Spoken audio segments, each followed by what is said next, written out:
మళ్ళీ వెంటనే రావడానికి వీల్లేక లేఖల ద్వారా రాముడికి తమ అభినందనలు తెలిపారు.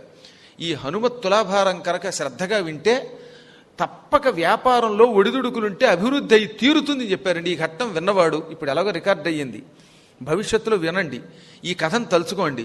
ఎవరికైనా వ్యాపారంలో ఒడిదుడుకులుంటే, వ్యాపారంలో ఇబ్బంది పడుతూ ఉంటే, షాపులు దివాళా తీస్తూ ఉంటే ఈ క్యాసెట్ అక్కడ ప్లే చేయమన్నారు.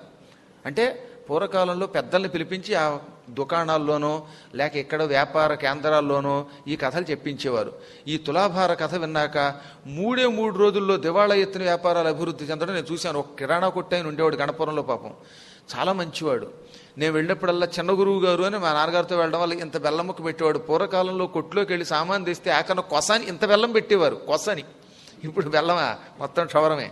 క్రమంగా మారిపోయింది. కానీ ఎందుకో కానీ శనగపప్పు పెట్టడం, బెల్లం పెట్టడం ఇలా పెట్టి పంపించేవారు. పాపం ధర్మాలకి నిలయం మన దేశం అంటే.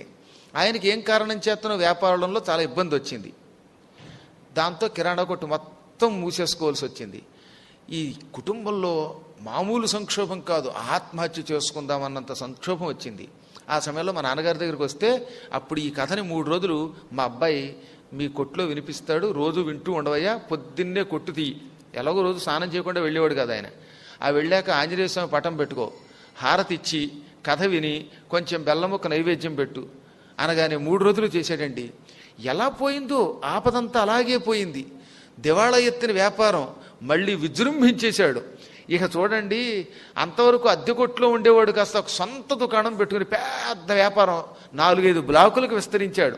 ఇక తర్వాత ఆ కొట్టుకి ఎంత పేరు వచ్చిందంటే వీధిలో ఎప్పటికి కూడా హోల్సేల్ వర్తకుడు అనమాట ఆయన. గురువుగారు, చిన్న గురువు గారు అనేవారు అప్పట్లో. ఇప్పటికి పెద్దవాడినైనా మళ్ళీ చిన్న గురువు గారనే పిలిచి ఎప్పటికీ ఆ ఊరు ఎడితే ఓ జీడిపప్పు ప్యాకెట్ కూడా పంపడు ఆయన. అంత గౌరవం అనమాట. ఎందుకు చెప్తున్నానంటే మన శాస్త్రాలు, మన పురాణములు ఏవి వమ్ము కావు. అన్నీ కూడా మానవులకి ఉపకారం చేయడానికి, అన్ని విధాలుగా సుఖపడ్డానికి వీలుగా తయారు చేసినటువంటి ధర్మసమ్మతమైన కథలు. జరిగినవి జరిగినట్టు చెప్పటం వల్ల, అందులో ధర్మం ఉండడం వల్ల ప్రతి కథలోనూ వాల్మీకియో, పరాశరుడో, వ్యాసుడో, ఈ పురాణాదులలో, ఇతిహాసాదులలో బీజాక్షరాలు కూడా ఇమిడ్చారు. అసలు నిజంగా నేను చూశాను పరాశర సంహితలో ఎక్కడ చూసినా గాయత్రీ మంత్రమో, ఉపనిషత్సారమో ఇంచుమించుగా ప్రతి 2 శ్లోకాల్లో ఉంటుంది.